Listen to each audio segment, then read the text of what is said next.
All right, so today is Friday, October 2nd, and that's important to know because yesterday, Public Works, Minneapolis Public Works, put out a survey regarding 38th in Chicago. This also correlates with KSTP, their coverage of 38th in Chicago as well. All of this is highly problematic in my opinion, and I say in my opinion because I want to keep this to myself, and I ain't speaking for anybody else. 38th in Chicago is currently an autonomous zone where George Floyd was murdered by the Minneapolis Police Department. That being said, it is the site of a memorial, is the site of a death, and historically, you could call it the site of a lynching tree. And the city is now seeking to, make some type of beautification of that area and create the memorial and say, hey, we helped out.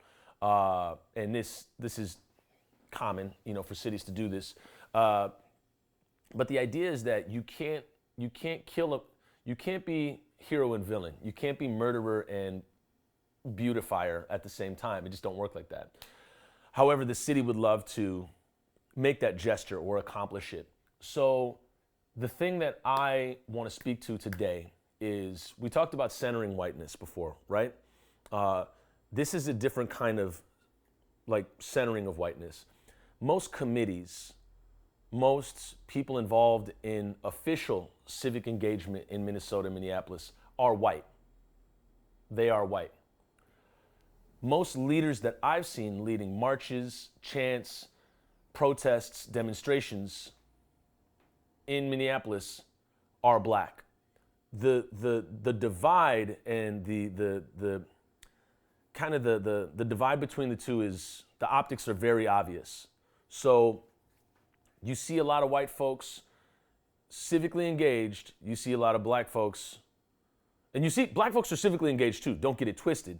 That space has been designated historically for white people. Therefore, you are seeing mostly white people in that space. In the other space where it's like, hey, we're not asking, we're telling, we're marching, we're pulling up to, city council member so-and-so's house to let them know how we feel. We're pulling up to said police department to let them know how we feel. We're pulling up to Bob Kroll's house to let him know how we feel. That action has been led primarily, in my experience, by black folks.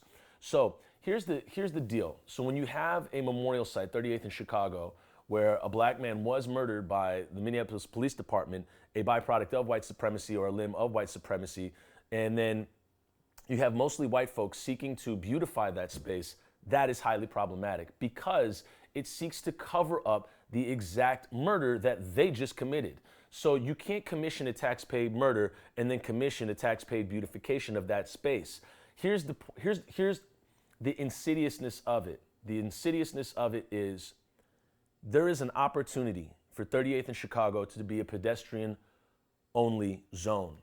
You have committees like Pedestrian Advisory Committee. You have bicycle advocate groups. You have Lisa Bender, president of City Council, who is a huge bicycle advocate.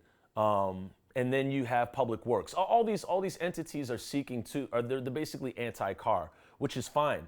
Get cars and the pollution out of here. But you have an opportunity to create a space. You have an opportunity to create a space where you can have a pedestrian-only zone. You would think these predominantly white groups would jump at the opportunity to create this space as a pedestrian-only zone. However, just now, Public Works is showing up saying, winter's coming. We want to see the space and see if we can, winterize it, or here's some options on the survey, none of which address the demands, the 24 demands that the folks have illustrated over at 38th in Chicago. None of them address social justice. This rant is a little all over the place, but I'm gonna bring it in. I'm gonna bring it in for you. When you talk about bicycle advocacy, you need to talk about classism. How much money does it cost to ride a bike? Where's your bike in the neighborhood? Do you have space in your house to put that bike? You need to talk about economic justice. If you're going to talk about pedestrian rights, I guarantee you that nobody in the Pedestrian Advisory Committee represents the majority of pedestrians in the city. And who are the majority of pedestrians in the city? Unhoused folks. Unhoused folks are the biggest pedestrians in the city. And I bet you none of them are on that board. How many which folks are affected by city infrastructure the most? Well, think about it. I mean, the first thing that comes to my mind is Rondo. When they ran a highway through the Rondo neighborhood in St. Paul, and they moved all those black folks out the way. These are people of color. Public Works, Pedestrian Advisory Committee, bicycle advocacy groups. There are some folks of color in these groups, but they're mostly white. These are white interests. This is white centering itself again to beautify a space where a black man was killed. So the problem with the push to totally not address justice and just go about business as usual and present biking, pedestrianism, and public works as something that's for the city couldn't be more backwards. You need to get unhoused folks, black folks, and folks that are in communities that are being affected the most by the city's infrastructure, wildly pushing away, gentrifying, and having poor folks submit to the thumb of the city. You need to get those folks into those positions. White folks need to leave. They need to leave their spaces. You need to hand it over to other people. Public Works does not represent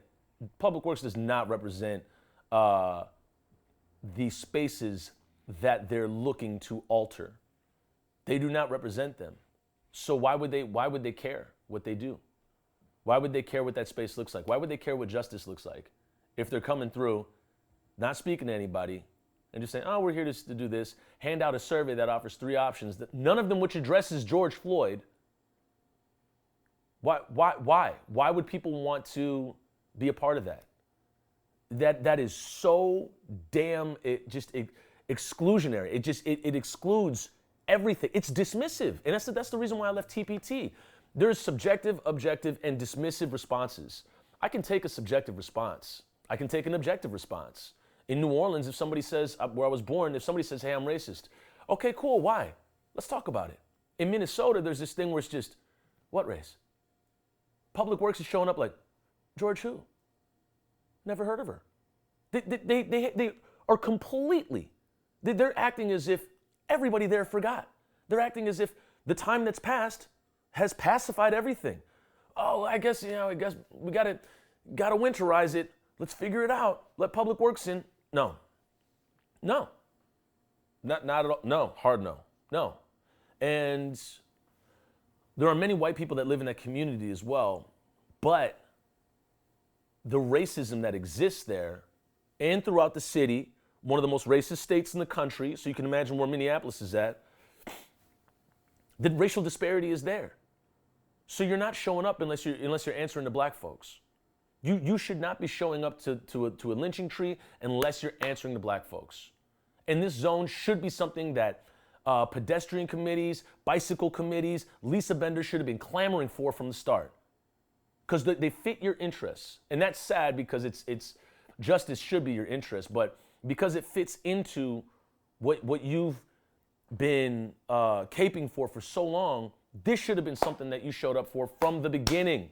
So this whole song and dance of, hey, we're handing out a survey, just want to figure it out. No. It's in the city's interest, and I think I don't want to say like what black folks should be doing.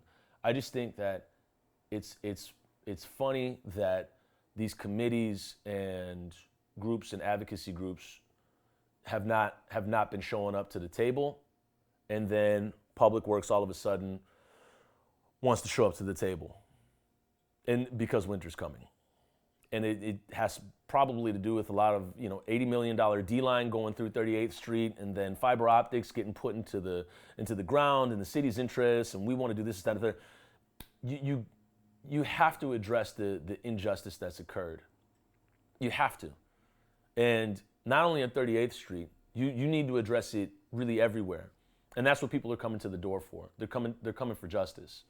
They're not coming for for anybody's cancellation or anything. They're coming for justice.